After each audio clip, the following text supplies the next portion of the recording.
कि मुल्क में 4 अहम मुलाकातें हुई। एक अहम मुलाकात हुई वज़ीर आज़म इमरान खान की और chief of the army staff general Qamar Javed Bajwa की, और साथ साथ अस्करी हुक्काम और वफाकी वज़रा भी जो लॉ एंड ऑर्डर के हवाले से मुलाकात थी, नेशनल एक्शन प्लान के हवाले से मुलाकात थी, उस मुलाकात में शरीक थे। और दहशत गर्दी से किस तरह से निपटना है, नेशनल एक्शन प्लान पे इम्प्लीमेंटेशन कैसे करनी है, वो डिस्कशन हुई। कोई अलग मुलाकात भी हुई, क्या उसमें कोई और मामलात भी ज़ेर बहस आए, इस हवाले से प्रोग्राम में जानने की कोशिश करेंगे। साथ साथ नाज़रीन, बज़ाहिर ये लग रहा है कि वो अपोजिशन मौलाना फजलुर रहमान साहब जो कह रहे थे कि 48 घंटे में कोई ख़बर आने वाली है, और इशारा उनका नो कॉन्फिडेंस मूव के हवाले से था। साबिक सदर आसिफ जरदारी के घर जब आज अपोजिशन रहनुमा मिले तो उसके बाद फिर आगे एक और ट्रक की बत्ती दिखा दी गई लोगों को कि जनाब अगले 48 घंटे में कोई ख़बर आएगी, कोई और इस तरह की मूव होगी, लेकिन कोई हतमी तारीख के vote of no confidence prime minister Imran Khan के ख़िलाफ़ जो अपोजिशन की आई थी, कब मूव होगा, बज़ाहिर इस हवाले से कोई ख़बर सामने नहीं आई। तीसरा अहम जो मैदान सजा वो लाहौर में सजा जहांगीर खान तरीन साहब, जिनके ऊपर मनी लॉन्ड्रिंग के मुकदमात हैं, FBR का मुकदमा है, OECD की इंफॉर्मेशन है, और ख़ुद इस वक्त बैरून मुल्क हैं। और इतलात ये थी कि वीडियो लिंक से इजलास में शरीक हुए वहाँ अलीम खान साहब, जो जिनके ऊपर प्राइम मिनिस्टर इमरान खान के दौर में ही नेशनल अकाउंटेबिलिटी ब्यूरो ने एक मुकदमा चलाया, assets beyond known sources of income का, एक ऑफशोर कंपनी का, वो भी जहांगीर तरीन के घर पहुँचे। और वहाँ पे एक ग्रुप बाकायदा तौर पे जो उन्होंने ऐलान किया कि जनाब हम अपने ग्रुप को ज़म कर रहे हैं जहांगीर खान तरीन के ग्रुप में।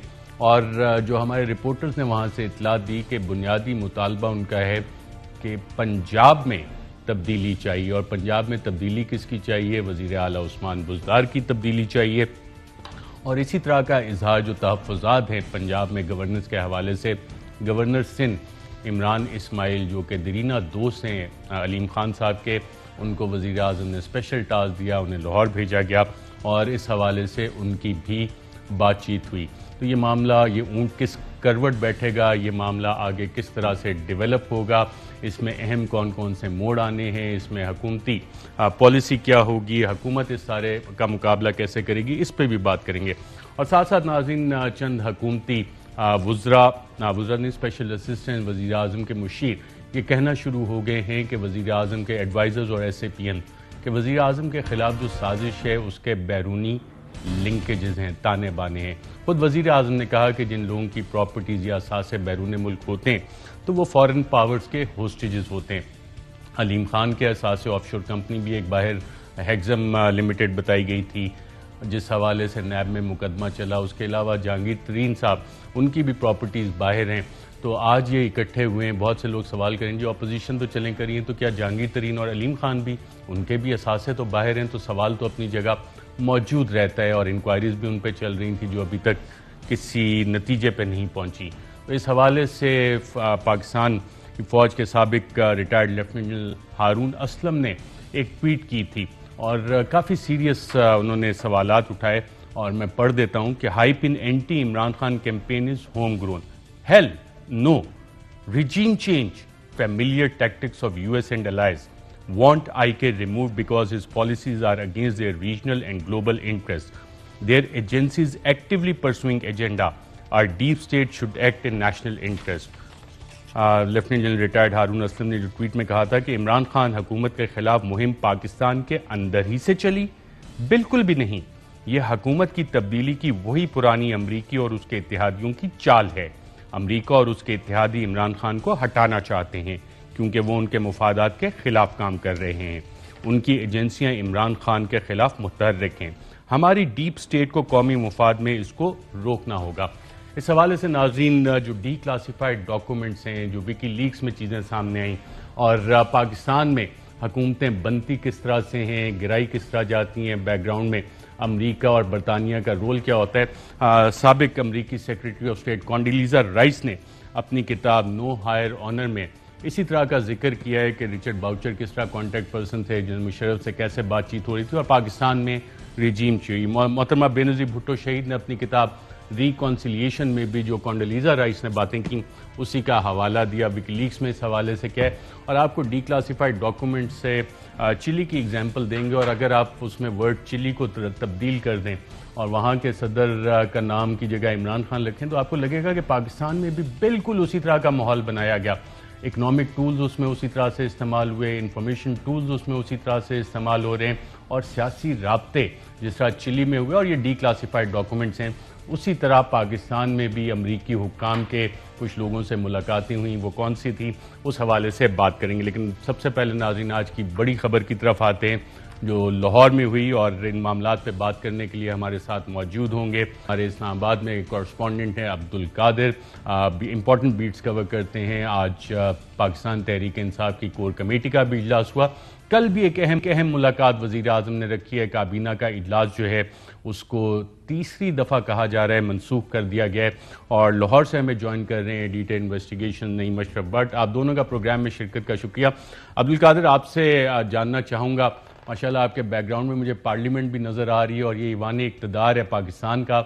आज अहम मुलाकात हुई वज़ीर आज़म की अस्करी हुक्काम के साथ, कोई 1-on-1 मुलाकात भी हुई उसके बाद chief of the army staff से, या कि जो एलामिया एक जारी हुआ है वही मुलाकात थी? देखिए, एलामिया के मुताबिक तो वही मुलाकात थी, लेकिन हमारी इत्तला के मुताबिक 1-on-1 मुलाकात भी हुई है, और मुल्की सलामती, सिक्योरिटी और जो पाक फ़ौज के हमेशा की तरह पेशा वाराना अमूर है उनके ऊपर तफसीली बातचीत हुई है, ख़ासतौर पर बॉर्डर मैनेजमेंट के हवाले से भी, और जो रीजनल सिक्योरिटी की सूरत हाल है, हालिया जो दहशत गर्दी की लहर तेज़ होती जा रही है उस पर नेशनल एक्शन प्लान किस हद तक अमल दरामद कर रहा है और किस तरह से मज़ीद इसको मौसर बनाना है, इन सारे मामलात के हवाले से भी तबादला ख्याल हुआ है। बिल्कुल ठीक है। और कोर कमेटी में क्या बातचीत हुई वज़ीर आज़म ने जो मीटिंग की?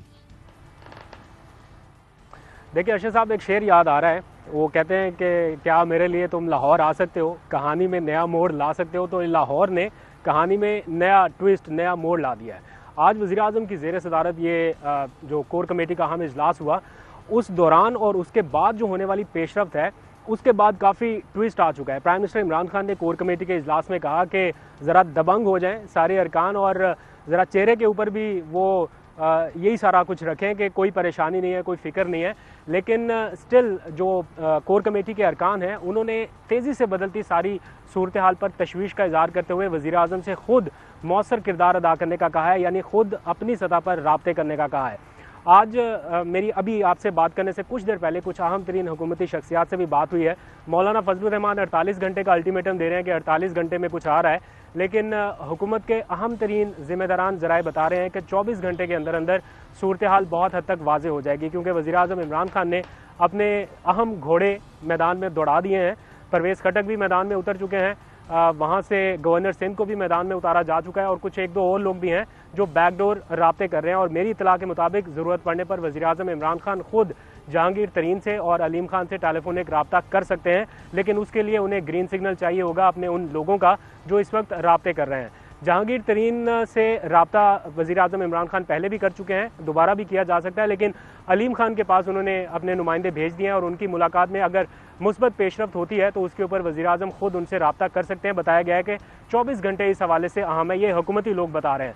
दूसरी तरफ बताया जा रहा था कि वज़ीर आज़म के खिलाफ अदम एतमाद की तहरीक आ रही है, और इस वक्त मेरे बैकग्राउंड में भी आप कौमी असम्बली का ऐवान देख रहे हैं, यहाँ पर काफ़ी हलचल होनी थी, लेकिन ये सारा कुछ ट्विस्ट होके लाहौर की तरफ चला गया। यानी अदम एतमाद की सूरत में वज़ीर आज़म के लिए कौन अगला उम्मीदवार होगा, इस बारे में अपोजिशन नाम तजवीज़ कर रही थी, लेकिन अब वजारत आला के लिए अपने ही लोग मैदान में आ गए हैं और एक से ज़्यादा उम्मीदवार मैदान में मौजूद हैं। इस सारी सूरत हाल में जो चौधरी बरादरान है वो थोड़े से, जिस तरह उनका एक पीक टाइम आया पिछले कोई 48-72 घंटों में, वो एकदम से फिर नीचे जाता दिखाई दे रहा है। अभी अलीम खान ग्रुप जो है वो ज़्यादा स्ट्रॉन्ग होकर नज़र आया है, इसकी एक्सपेक्ट नहीं किया जा रहा था हुकूमती हलकों में, वो तैयारी कर रहे थे अपोजिशन की जानिब से, लेकिन अपने ही लोग जब मैदान में आए हैं तो ये एक ऐसी सूरत हाल है जिस पर हुकूमती हलकों को तशवीश है। और आज वज़ीर आज़म इमरान खान ने काबीना का कल होने वाला इजलास भी मनसूख कर दिया, जैसे बताया गया कि ये तीसरी बार मनसूख किया गया।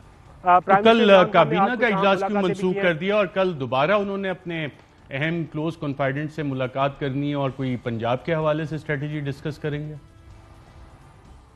बिल्कुल यही बात है। अदम एतमाद जो प्राइम मिनिस्टर के खिलाफ आ रहा था, वहाँ से अब चूंकि सारा ट्विस्ट होके चला गया है, शिफ्ट हो गया है सारा लाहौर की तरफ, तो प्राइम मिनिस्टर ने कल कैबिनेट का इजलास भी मनसूख कर दिया। ये तीसरी बार हुआ है, और जो उनके अहम पार्टी के रहनुमा या जिम्मेदारान हैं उनको एक बार फिर इस्लामाबाद में तलब किया गया है। ज़्यादातर लोगों को कहा गया है कि वो इस्लामाबाद में ही रहें, इस्लामाबाद से ना जाएं, और कुछ ऐसे लोग हैं जिनका लाहौर में होना और मौजूद रहना ज़रूरी है, उनको लाहौर में भेजा गया है। कुछ लोगों को आज सिंध से भी बुलाया गया, सिंध के अरकान असम्बली से भी मुलाकात हुई, फिर काफ लीग के तारिक बशीर चीमा को भी वज़ीर आज़म हाउस बुलाया गया, उनसे भी 1-on-1 मुलाकात हुई, परवेज़ खटक भी उस मुलाकात में मौजूद थे। तो ये हीट जो है इस वक्त फील होना शुरू हो गई है पंजाब के हवाले से। वज़ीर आज़म इमरान खान की मुकम्मल सपोर्ट और ताउन के बावजूद बुज़दार का इक़्तिदार जो है वो इस वक्त खतरे में दिखाई दे रहा है। बहुत इंटरेस्टिंग। अब्दुल कादिर हमारे साथ ही रहिएगा। अहम तरीन खबरें अब एक क्लिक की दूरी पर। हर लम्हा बाखबर रहने के लिए सब्सक्राइब करें हमारा YouTube चैनल। अपने मोबाइल फोन से मुल्की और बैनुल अक़वामी अहम खबरों तक रसाई के लिए डाउनलोड कीजिए मोबाइल ऐप। बामसूख जराए से मुसद्दिका खबरों, तज्जियों और तबसरों से मुस्तफीद होने के लिए विजिट कीजिए पाकिस्तान की सबसे बड़ी न्यूज वेबसाइट। ARY न्यूज पहुंचा रहा है खबरें सबसे पहले आप तक, ताकि आप रहें हर लम्हा बाखबर।